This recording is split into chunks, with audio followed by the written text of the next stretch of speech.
Olá pessoal, vamos dar continuidade à nossa disciplina de interface humano-computador. Na aula de hoje a gente vai falar sobre introdução e conceitos fundamentais de IHC. Tá? Primeiramente eu queria falar o que é o IHC. Né? Muitas vezes aqui durante a videoaula e até mesmo no material a gente coloca IHC. Então IHC é uma abreviação para interface humano-computador ou também para interação humano-computador, que significa também é encontrado no inglês com a sigla HCI, Human Computer Interface.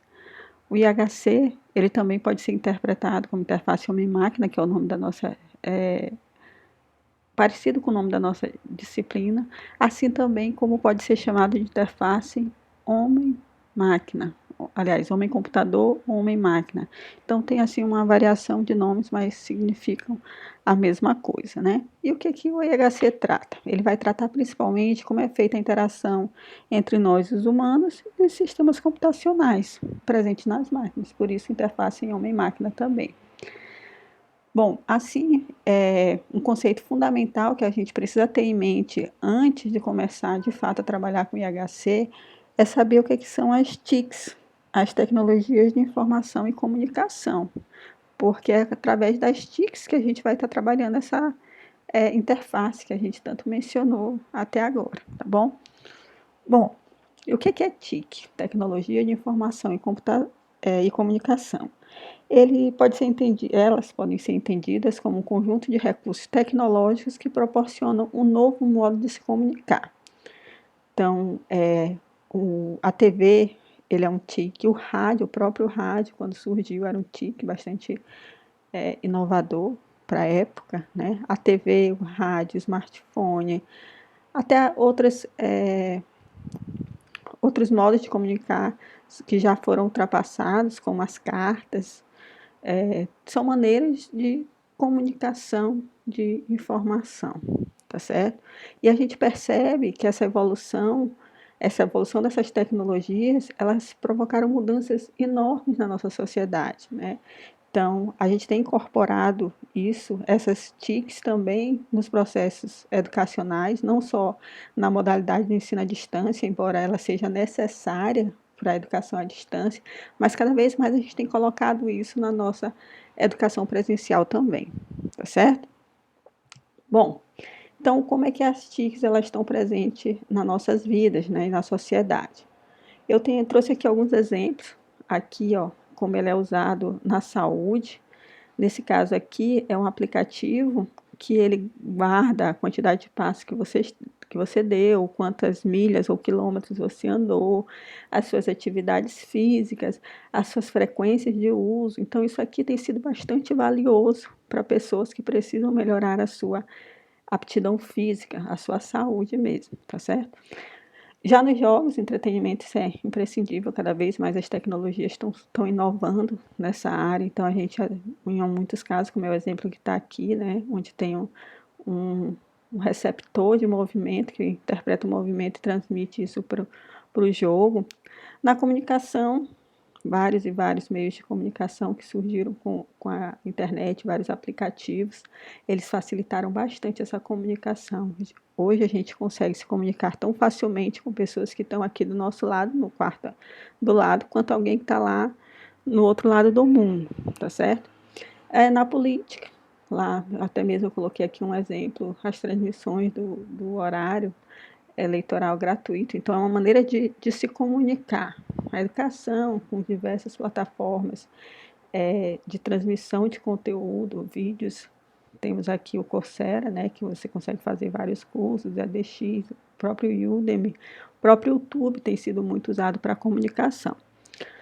Comércio eletrônico, a gente nem a gente é bombardeado todo dia com os anúncios, né? E maneiras da gente conseguir captar, deles conseguirem captar um cliente, um comprador e tudo mais. Então, de fato, as tecnologias de informação estão presentes no nosso cotidiano de uma maneira muito presente, certo? Eu diria, inclusive, onipresente, que a gente consegue, que a gente meio que nem percebe, mas ela está em todo lado, tá certo? Bom, eu trouxe aqui alguns exemplos, né, só para a gente mostrar o quão realmente essa evolução aconteceu a um ponto de um dispositivo só, uma nova TIC, né? É conseguir substituir um conjunto de outros que existiam anteriormente.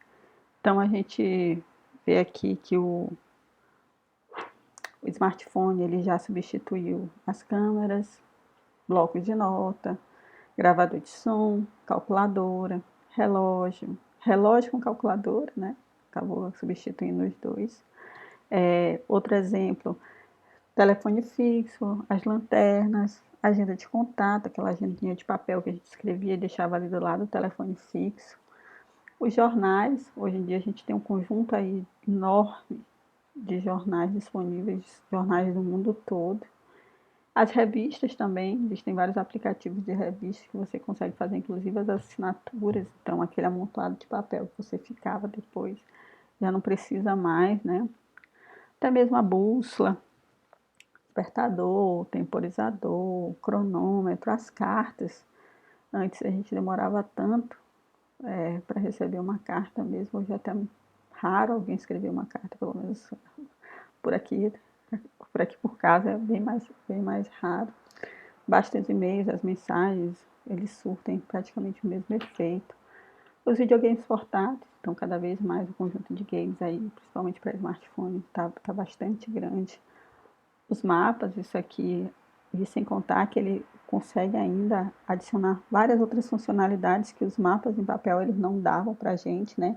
A gente pegava o mapa, tinha que tentar decifrar os caminhos, não sabia o que era mais perto, os caminhos mais perto por um lado ou por outro, embora visualmente a gente até tinha uma certa noção. Mas, por exemplo, os smartphones, com os aplicativos, eles inclusive dão rotas, essas rotas já consideram tráfego daquela via num determinado horário, né? Então, ele não só substituiu, mas como substituiu inovando, um conjunto muito maior de funcionalidades. Bom, uma outra coisa que o smartphone substituiu, e essa também não é uma coisa muito agradável, que é e muito comum nos dias atuais, que foi a conversa, né? Aquele bom e velho bate-papo. Então é muito comum uma cena dessa em que a gente tem vários adolescentes aí, eu não diria nem só os adolescentes, os adultos, as crianças, já está todo mundo com o celular na mão e eles acabam evitando essa conversa cara a cara realmente, né? E isso não é uma coisa muito boa, mas o smartphone também conseguiu substituir esse tipo de atividade. Pois bem, quando a gente está falando das TICs, né, na verdade a gente percebe o impacto que elas causaram no nosso cotidiano, né? É importante a gente reconhecer que elas estão modificando, as TICs elas estão modificando não apenas o que a gente faz, como se faz, mas também quem as faz, quando, onde e até mesmo por quê. Né? Vamos dar um exemplo aqui, por exemplo, eu estou gravando essa videoaula aqui num sábado. Minha fatura fechou, recebi uma mensagem no meu celular e eu precisava pagar essa fatura. Em tempos anteriores, o que eu fazia? Eu esperava que essa fatura já mudou porque eu recebi uma mensagem. Antes eu ia ter que esperar essa fatura chegar pelo correio. Eu pegava aquela fatura com código de barra e ia analisar cada uma das minhas compras, ver se estava tudo certo. Eu hoje já recebo, a cada compra eu já recebo uma notificação no celular também. Então, depois que eu analisasse isso, hoje sendo sábado, eu ia ter que, na segunda-feira, ir ou numa casa lotérica, ou até mesmo no banco, para poder realizar esse pagamento. Né? Muitas vezes eu precisava, inclusive, sacar o dinheiro para poder fazer esse pagamento. Bom, hoje em dia não.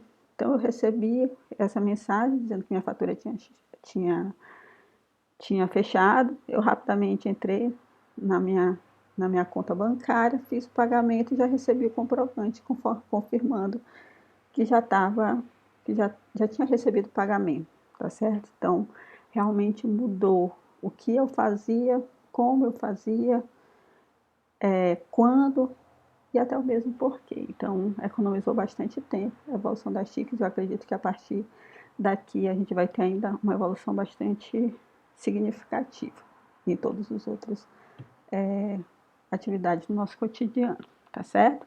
Então, isso era o que eu tinha para falar sobre TICs. A gente vai falar agora de alguns outros conceitos importantes para essa nossa disciplina de HC. Uma delas é o termo affordance. Ela não tem tradução em português, tá?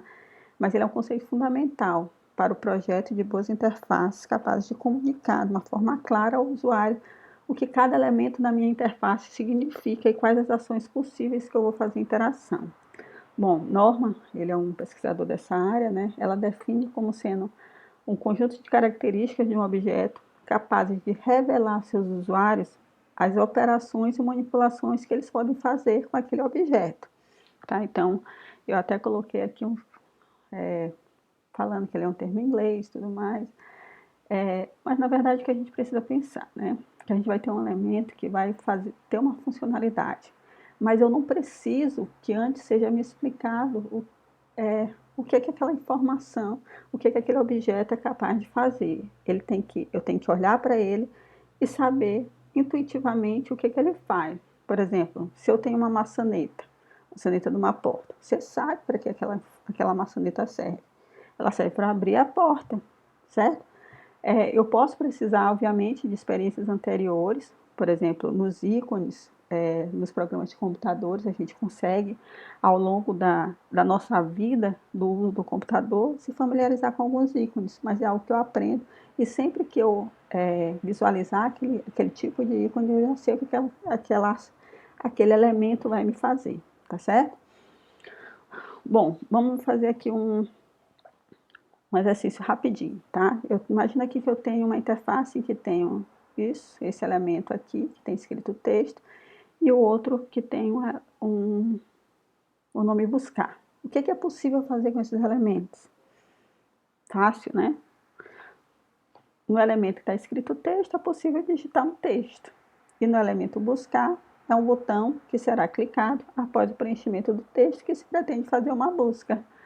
Parece óbvio? Parece. Contudo, ele só é óbvio porque estamos bastante habituados com esse tipo de interface e por ser um exemplo relativamente simples. No próximo slide, eu vou apresentar para vocês uma interface um pouco mais elaborada, mas que tem alguns affordances que são de fácil reconhecimento também. Então, aqui, ó, pense em cada elemento enumerado e o que é possível fazer com esses elementos. Então, vamos começar aqui pelo 1, o 2 e o 3, que estão fazendo a mesma coisa. Ambos estão recebendo um texto a ser digitado. Então, aqui é um e-mail, aqui é uma senha, aqui é o nome do usuário. No elemento 4, ele tem um botão, né? E está escrito criar conta. Então, depois que eu preencher isso tudo, eu vou clicar aqui e ele vai criar uma conta para mim.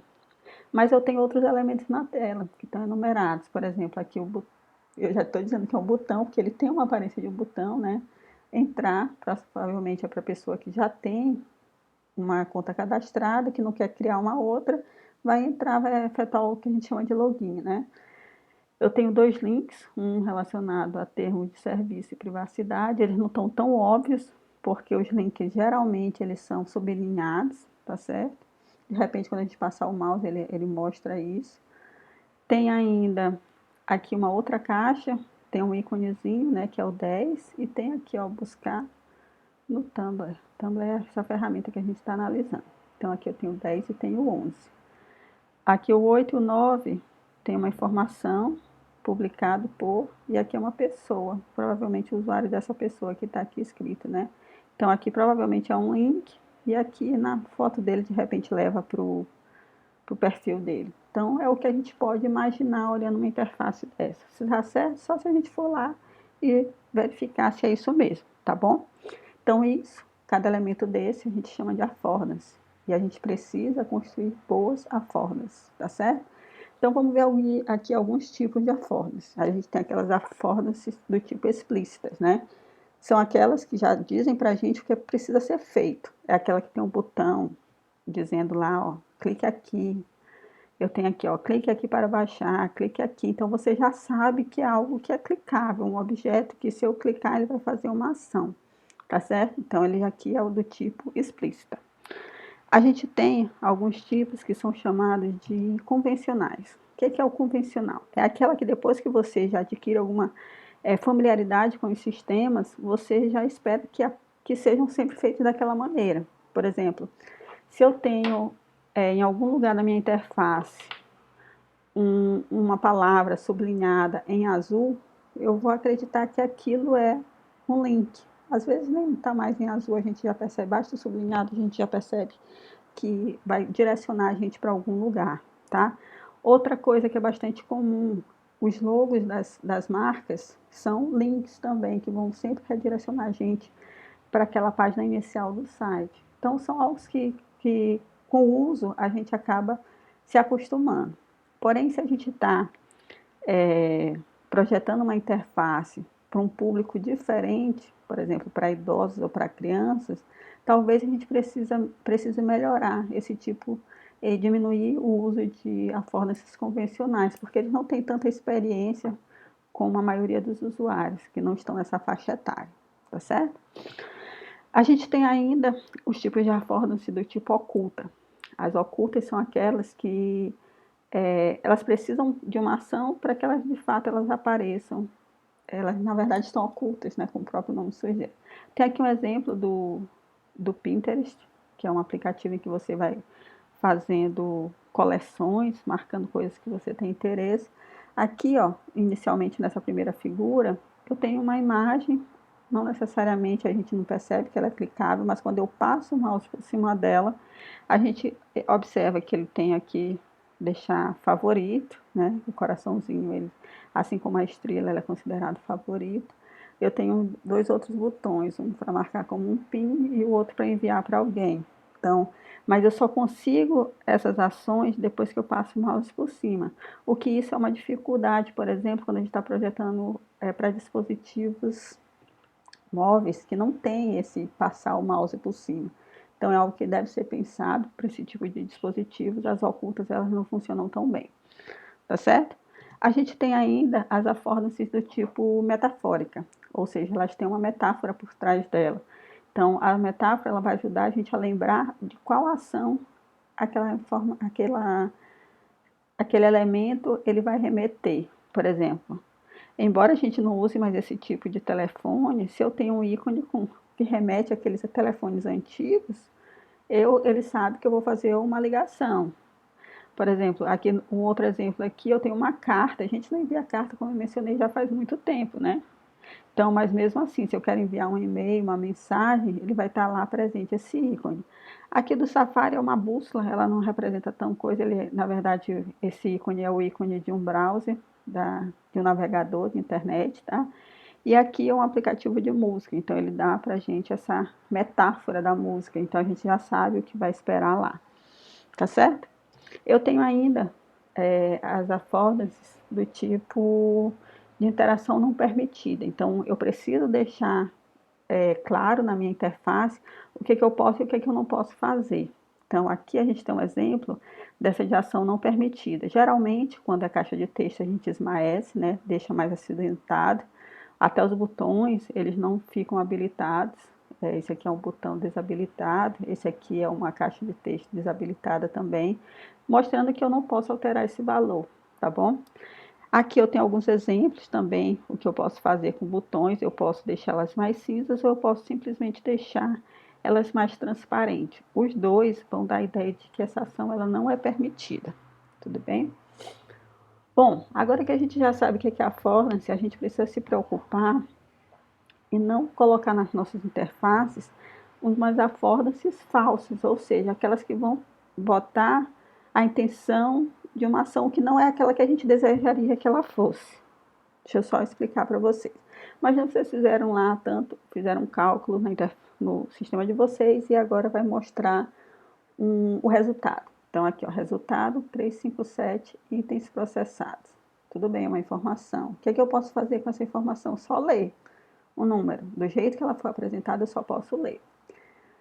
Se ele apresenta assim, resultado, dentro dessa caixinha, itens processados, está me dizendo que eu posso editar esse 357. Venho lá, boto 358, 359. Se eu tenho essa outra informação, resultado 357, itens processados, está me mostrando o quê? Que aqui é um botão que eu posso clicar e ele vai gerar alguma ação para mim. Tem algum certo, tem algum errado? Não. Esse aqui só está errado se eu não tiver nenhuma ação para executar, se eu clicar. É muito incomum que tenha uma ação assim, como no exemplo. Mas se é isso que você quer fazer, não tem problema nenhum colocar o botão. Da mesma maneira, você não vai colocar se não for permitido que o usuário edite aquele valor, tá? Mas, aqui, ó, foi como eu coloquei. Nenhuma das possibilidades está errada, a menos que essa não seja a sua intenção ao projetar a interface. Se um número pode ser editável, atualizado, mostre uma caixa de texto, como está aqui. Embora incomum, se precisar de uma ação, coloque em um botão, como é esse caso. Mas, se for apenas para exibir o resultado, mostre em formato de texto padrão, como no exemplo 1. Então, se você quer só mostrar o resultado, usa aqui, ó. Não dê affordances erradas, affordances falsas para o seu usuário, porque isso vai confundir ele. Tudo bem?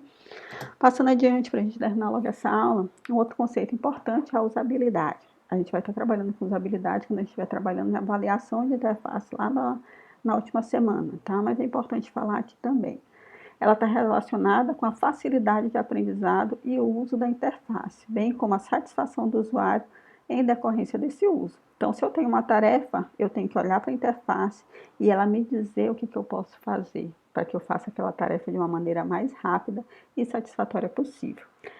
A usabilidade está muito relacionada à experiência do usuário. A experiência do usuário é o sentimento que ele tem quando ele utiliza. Tem usuário que falta querer quebrar o computador porque a usabilidade não está boa. A interface não está dizendo, está dando problema. Enfim, a experiência do usuário está relacionada à emoção, ao sentimento que o usuário tem ao utilizar aquela ferramenta. Tá bom? Acessibilidade. A gente vai ter uma aula exclusiva de acessibilidade e usabilidade mais adiante. Mas ela está relacionada com a remoção das barreiras que impedem o usuário de ser incapaz de acessar aquela interface e interagir com ela. Então, a gente tem que permitir que as pessoas possam interagir com o sistema, tendo elas deficiência ou não. Então, estou falando de acessibilidade, eu não estou falando só para a pessoa que tem uma baixa visão, ou tem dificuldade motora, ou até mesmo dificuldade intelectual. A gente está projetando interfaces para que sejam, inclusive, colocadas e acessadas para pessoas com deficiência, tá bom? Mas a gente não pode esquecer das que não têm deficiência também. A intenção é incluir e não excluir, tá bom?